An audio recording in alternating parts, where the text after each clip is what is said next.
Shalev, Yeah. people right now should be wondering, how the heck are these three kids doing all this stuff? So tell them, before you were in TKS, right? Like what was the barrier? What skills or knowledge did you lack that you learned in TKS to help you do what you did? Okay. So ever since I was a kid, good grades, liked technology a bit, but I didn't really delve deep into it. And I wanted to do something. I wanted to learn about these technologies that would change the world, right? And so I found TKS at the start of or end of 2017. Joined the program, got in. And suddenly, they're teaching you about all these technologies, blockchain, quantum computing, brain computer interfaces, machine learning. And that's how I learned about those. But some of the tools, I think one important thing is that TKS doesn't, a lot of people think TKS, most of the stuff I learned about AI, we don't cover in the sessions, right? They give you the tools that you need in order to explore those topics on your own, in order to explore them successfully and create projects, right? Meet people, network, all these important skills that you need, like Navid always says, training the CEOs of the future, right? Because CEO of the future doesn't just mean having technical knowledge. You need to be able to network. You need to be able to present, which is another thing we learned at TKS. All these tools. So how to research, right? How to effectively research. How to presentations like we gave up here. Before I came to TKS, I was a decent presenter, but presenting in front of an audience big as this would have been shaking the whole time, right? But they train you. And it's just those soft skills as well that can be applied to everything, as well as the technical, showing you all these different technologies. And they show you these technologies and you choose which one is interesting, which is unlike anything that you usually have before, like school. You need to do those courses to pass school. Here they show you the breadth of knowledge, right? All these different technologies that'll change the world, and you choose what you're interested in, which was for me AI. And I got into it. And one really important thing is just support. Because when you're in this field and you haven't taken linear algebra, you haven't taken a first year undergraduate courses, nothing, you're going to encounter a lot of roadblocks. And so TKS even offers mentors that you can connect to if they see you're putting in the work, and if they see that you have a drive to learn. TKS offers mentors that you can connect to through TKS that can help you with that, right? So if you're looking into it and you hit a roadblock and you don't know what to do, they connect you with someone in the space and you go past it. Cool. So in TKS, there's like about a little bit over 100 students this year, and it's like a 10-month program.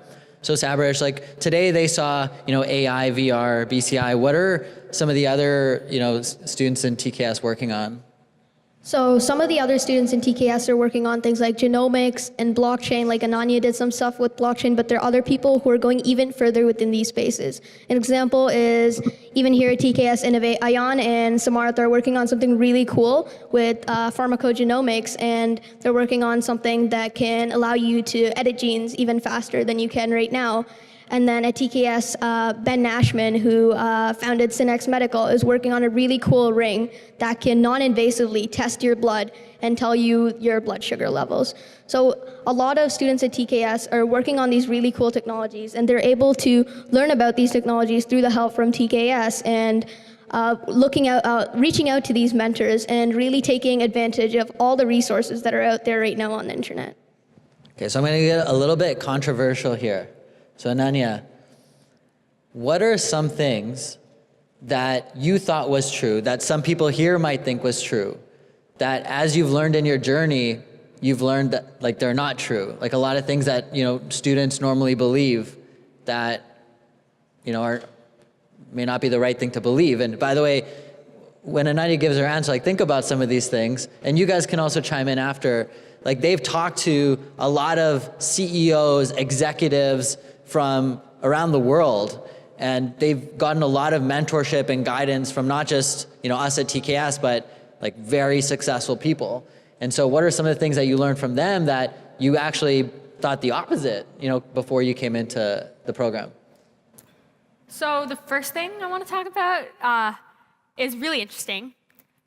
It's something everyone says, but no one really actually agrees with, and that's that students or young people can actually do things that matter. Even before TKS, I was like, yeah, of course, I can build a volcano that erupts with baking soda and vinegar.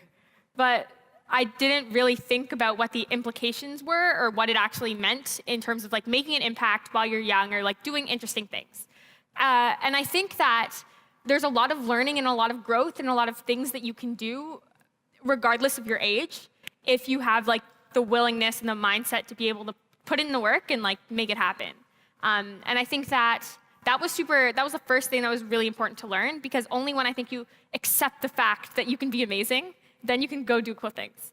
The second interesting thing I think that a lot of people don't think is true is that people who have jobs, who are in the professional world, are actually really helpful and are willing to help you with whatever you do. I totally remember, I was in grade 8, and everyone's like, I want to work in a lab this summer. I want to work in a lab this summer. Ananya, how did you get to work in a lab this summer? And all I did was, I was 14 and I cold emailed a lab at Sickett's Hospital, and I knew nothing about genomics at all. And I just showed that I was interested in learning more and things like that. And then they took me on and decided to help me. So I think that's a very clear example of how people are really nice and they're willing to help you. You don't even have to have a lot of knowledge, or maybe you should get a little bit of knowledge, but you don't have to have a ton of knowledge. And you can totally go reach out to professionals, go work with them, make an impact. And the final thing I think is really interesting is a lot of people think that it's kind of related, the only way that they can go make an impact is if they go to university and then they're the top of their class and then they go get a PhD and it's super cool, and then they go work with NASA and really sick companies around the world, and then they can start doing cool things. And I think it's super interesting because a lot of the times, we're taught, you need to get a good grade for your test tomorrow, because your test tomorrow will get you a good grade on your final report card, which will get you good looks in the good books of the admissions officers at university, which will get you into a successful life. And I think it's super interesting because, I actually spoke at a conference a couple of days ago, and there was an admissions officer in the audience. It was EdCon, Ethereum Developers Conference. And he came up to me after, and he was like, so do you want to come to UPenn next year? And I was like, oh my God. And it was super interesting to me because I didn't tell him anything about my grades or anything about my extracurriculars or any of the conventional things. And he was so open to learning more about me and how I could get into this university. He was trying, just because I was doing something interesting in a field that's super interesting that I care about, that's tech is so cool. And I think it just really made me question the initial assumption stack that we're given, that you have to do certain things to have a successful future. And I think that's also super important. I don't know, I should probably stop talking. But I heard this really cool thing that someone was saying, and I just want to share it. So there was an experiment with monkeys, and they put monkeys in a room with a ladder, and there were bananas at the top. And whenever a monkey would go up, it would get sprayed with water halfway through, so it would fall down. So then what happened was each monkey tried, and then whenever one monkey would go up, the other monkeys would pull it down before it could get to the bananas so that it didn't get sprayed with water. And one by one, the monkeys were switched out so that a new monkey came into the room and an old one left. And the new monkey would try going up the ladder to get the bananas, and before it could get sprayed with water, the other monkeys would drag it right down. And eventually, the entire room was filled with new monkeys. None of them had ever seen anyone get sprayed with water, yet they still pulled the monkey down as it was about to climb up the ladder. And then they turned the water off. And still, the new monkeys came in, and none of them actually were able to get to the point where they could notice that they could totally go get the bananas, because times had changed. And it would have been really interesting, because if one monkey had been like, ye old wise one, why is it that we do not climb up this ladder? And then the old wise one would have been like, I have no idea. And I think that's really interesting, because if one person had asked one question to question the assumption stack that they were given, the entire system would have collapsed. So I think it's super important to question a lot of the things that are given to us as fundamental truths, because oftentimes they aren't. And I just want to totally credit that to an interview I heard with Brian Johnson, who's the CEO of Kernel, which is a really cool brain-computer interface company. And he told that story, and I thought that was totally awesome, so I told the story. Lev, you had something? Yeah, I think this pertains to everyone in the audience here. It certainly pertained to me before I came to TKS, and it's competition. Okay, we're taught this in our whole life. Life's a competition. You got to be the top of your class. I'm not saying you shouldn't get good grades, please, but you got to be better than everyone else. Take out the competition, so you're the only one in the running, and then you'll totally get chosen. That's not always true at all. In the real life, people work together. You can rise, you can climb the ladders together. You don't have to take other people out, right? Especially at TKS, we work together, we share knowledge. It's not like if everyone just put their knowledge, imagine Albert Einstein wanted to climb to the top and never said his ideas. We wouldn't be even talking about him right now, right? It's sharing your ideas, sharing your knowledge, and then maybe someone else has an idea to add on to your idea, and you both come up with a great idea. It's not all, you can work together, and it doesn't take out your chances of winning. It actually increases them, right? Don't be alone, work together. That's the main thing. And another thing kind of adds on, especially to what Ananya was saying, just go out and do something, right? And a lot of people say it, but not a lot of people do it, right? People will help. And I have a great story about this. I was at Mars Discovery District, and I was in the Heritage Building. I don't know if many of you know the place. There's a lot of cool companies there, and you can literally just knock on their door, but almost no one goes to knock on their door because they're like, I'll get denied. So I was there, I had a meeting with someone from the OICR, and I asked her, do you think people would help me if I knocked on their door? And she said, yeah, just say you're looking to learn more about AI or whatever their company is. And I was like, really? So after the meeting, I literally spent 2 hours, and I went to every company in the building, and I knocked on their door, and I told them a bit about myself, and I asked if I could set up a meeting. I got loads of rejections. And after the first one, I got a huge rejection. I was like, should I keep doing it? And I remember myself like, should I knock? Should I not knock? Just standing there kind of hesitating. After 5 rejections, it doesn't matter, because I learned that, so what, right? You get 5 rejections, but maybe in the next 5, you'll get 1 yes. And I did. I met up with someone from Deep Genomics. I met the founder of the Samsung lab over there. Really cool people that just came from me knocking on their door. And I still talk to these people today, right? So the main key takeaway is, half the battle is starting. Just do what you want to do. Don't let anything hold you back, right? Even if you think you can't do it, even if you think there's no chance, I'm just a kid in high school, just do it. Because even if you do it, people will notice that you're different. People will notice that you have drive, and they'll help you because they see potential. So that's the main point. So last question for Sabarish. So obviously they can't join TKS right now. The next program starts in October, so there's a huge gap for those that actually do end up getting in. But from now till then, what are some things that they can start doing now to further pursue their interests in some of these topics that they're hearing about from speakers today? So at TKS, something that we do is we go through this model called Explore and Focus. And in Explore, basically, you look at these different topics like blockchain, genomics, VR, AR, AI, and you just put some time into learning more about the technology and seeing if you're really interested in it. So what I would say is spend your summer, explore some topics, and when you really find a topic that you're super interested in and really want to make a change in, literally right now with the internet, we have so much resources right at our fingertips, and we're able to learn, like with Shalev, all he did was he learned everything he needed to learn about for AI right off courses from online. Me, I learned from Udacity and just documentation and just searching the web, and there's so much resources out there. And I would say just really push yourself to not give up, because a lot of the times with these new technologies, you'll encounter a lot of barriers, and you just need to get past them and just keep pushing yourself. And all the resources are out there online. Like Ananya is working right now in one of the most obscure spaces, basically brain-machine interfaces, and there are only like 200 people who in the world who've really developed things with this technology. And Ananya just learned online and was able to come out with this really cool demo with the car. So I think you can literally learn anything you want if you really have the passion and the drive to do it. And I would say go use resources online. Reach out out to people, use LinkedIn. LinkedIn's a super useful resource. Just if you're interested in a topic, type in artificial intelligence, just know a bit about the topic, and just send tons of people messages till you get one yes for a call or a meeting. And then as you do this, you'll be able to learn from people who are actually within the industry and learn about their thoughts and opinions. Awesome. So I'll take 2 questions from the audience if there are one. Okay, one at the back, just yell it. Yeah.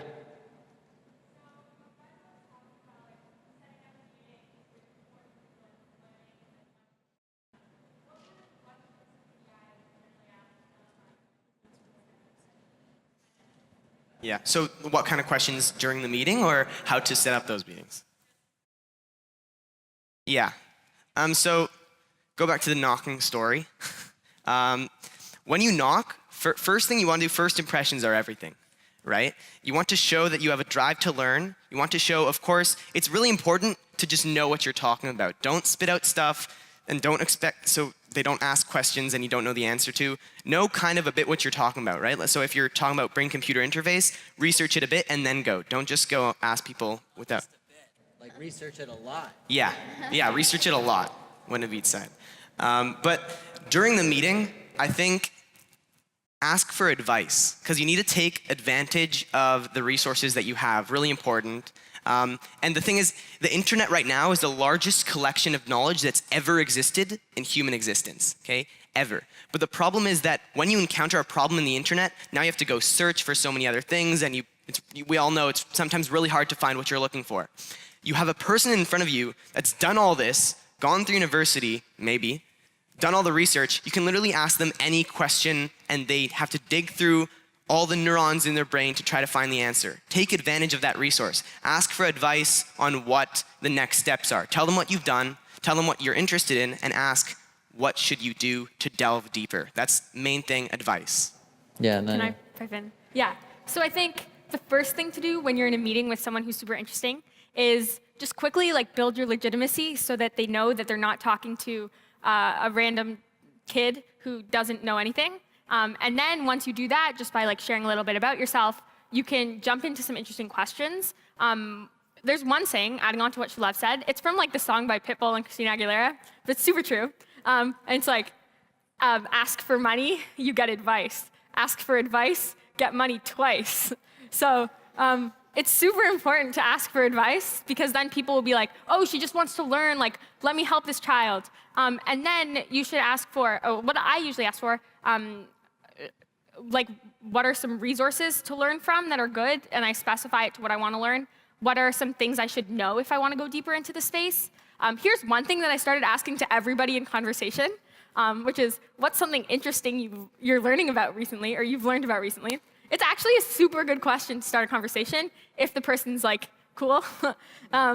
And the things that you get out of it are super interesting, because you learn about a lot of new things that you never would have thought about. And this is, if you're building a relationship or networking with anyone, try to build the relationship more than network, because you want to make it seem like you just want to learn and want to be their friend, and you don't want to ask hello, I'm Ananya, can I get an internship with you this summer? Then they're whoa, spooked. So you just want to build a relationship first over time, and then get stuff later. You can do that sometimes. Yeah. I've done that at a conference, just ask people for internships, but show that you're cool first. But one last thing, something that's super important is to be confident and do everything that they're doing. If you're not confident, they don't see that you're really passionate about this technology and you really want to push yourself to get there. So the number one thing is to be really, really, really confident. Yeah, before I take the next one, the underlying thing that we tell them is, you have to put in the work first. And so part of the question of what questions do I ask? You'll know after you put in the work. You'll know who you want to talk to and what questions you want to ask after you build that knowledge base. And even a little thing, Ananya was when I went to, she was at a lab at Sick Kids. When I went to the lab, I knew nothing about genomics. She didn't know nothing. She knew a lot about genomics. It's just compared to what she knows now, she knew nothing. And she put in a lot of work to get to the point where she was. So it's not easy. You have to put in the work. And that's why not many people do it, because not many people will put in the work. All right, last question. Yeah.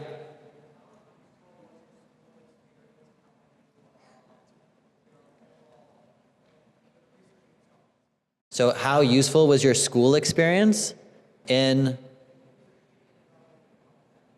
in researching and developing the topics they're working on? So I think, hello? Okay, cool. I think school, it's a big controversial topic, school important.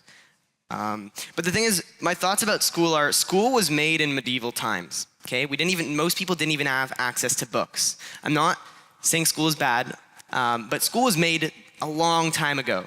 And now we have books available to everyone. We have the internet, like I said, the largest collection of knowledge we've ever had. And I don't think school is bad because it gives you a lot of social value, right? Knowing how to talk to people. And a lot of the stuff you learn in school, especially for machine learning, loads of math. The only problem is school doesn't teach to everyone, right? Everyone learns at a different pace.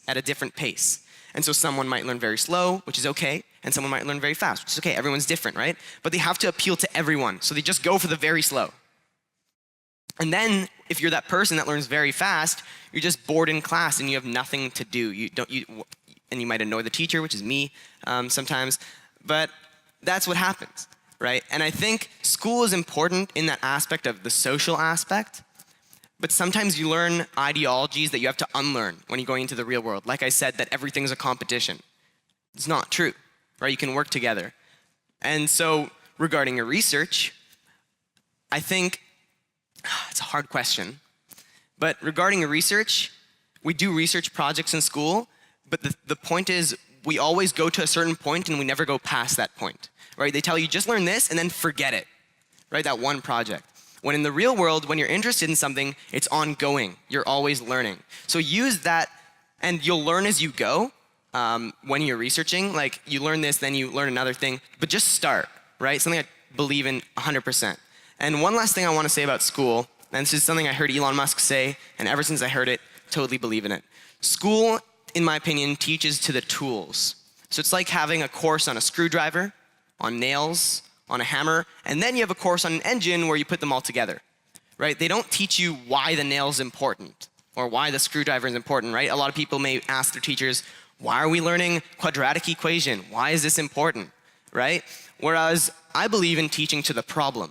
So show the problem and then show what solves it. So transportation, now you have the car. This, you understand the value of the car, and then don't spend even too much time explaining the value, then explain the tools. This is how you make the car. Doesn't that sound better? Now you know what you're learning it for, right? And so take that approach as well when you're researching, right? Learn about the topic, look at what it does, what are the implications, what are the applications, and then delve deeper. Don't just go straight into the math, or else you're not gonna want to continue, right? Look at the end goal and build down from there. Build your breadth of knowledge. Cool, good stuff. You guys want to add anything real quick before we wrap up? Real quick. I think school is like a bare minimum. I completely agree with what Shalev said. School is very important. Don't do something dumb. But definitely if you want to make an impact, you can't expect the knowledge you have from school to be able to be the only thing you have to make you amazing. I think you should understand quadratic equations, calculus, if you want to, bio, physics, chem, all that good stuff. But if you want to do something really interesting on your own time to be like, wow, my life mattered, then you're definitely going to have to do a lot of self-learning. And you're going to have to learn how to take an online course or read a research paper or connect with individuals. A lot of the material that school maybe just doesn't have time to teach or can't teach you. So definitely try to do good in school if you're not doing anything else, but then you want to do other awesome stuff, do school and do that until you're super cool and you just want to do that. What are some of the things that we say in TKS, the unconventional? This is a super cool saying. It's actually really cool. So the only way to achieve unconventional success is to take an unconventional path. And it makes actually a ton of sense, if you think about it. Because let's say you want to be Elon Musk or Steve Jobs or Bill Gates or someone who's really awesome. And you think, okay, great. How do I do that? I'm just going to go to school, go to Harvard, and then I'll become Bill Gates or Mark Zuckerberg or something. But then if you think about it, there's tons of people who go to school and go to Harvard, but they still don't end up at these unconventional places. So you have to wonder, what is it that brought them to this unconventional level of success, which is not normal for most human beings? And that's because a lot of the things that they did were also not normal for human beings. So in order to achieve an outcome that's different, you can't be doing the same things as everyone else and hope that your outcome is different. That just doesn't make logic. So you can like do the same things everyone's doing, but then also do other things that people are not doing to make yourself more interesting, more unconventional, so that you get a really good outcome in life. So last thing. Yes. For those of them right now that are like super inspired and that's like, oh, I'm gonna do like unconventional things and I'm gonna meet people and stuff. Obviously, like we know in TKS, it's not built for everyone. And so for those people who wanna do this type of stuff, what type of person would be the right fit to apply to something like TKS? Okay, this is super important. I think that getting into TKS isn't like, oh, I'm now Bill Gates. No. You have to like get into TKS and you have to be ready to put in work. Like people aren't gonna be like giving you like a plate full of dessert that dessert means that you are successful. You have to like learn about interesting technology and then spend the time on your own researching, like spending like nights like reading research papers or actually doing things. Because if you don't want to spend the time actually doing things on your own, like no one's gonna help you get there. And I think that that's something even like TKS can't teach you. You gotta be someone who wants to put in the actual hard work, that is willing to spend time learning new things. Like you can still get your A's in school, which is awesome, but you have to understand that you have to at least leave some time for doing interesting things, for spending the work and putting in the effort and wanting to learn about a lot of interesting things. Like I didn't even know brain-computer interfaces existed. And then I went deep and I learned even more stuff that I had to learn about and do more things about and meet interesting people and go to places. So you have to really want it. Like I think that's the only qualification for TKS. Like you have to really want to be cool, because then if you really want it, then you will really put in the effort to make it happen and like really want to learn and really want to build cool stuff. All right, thanks guys.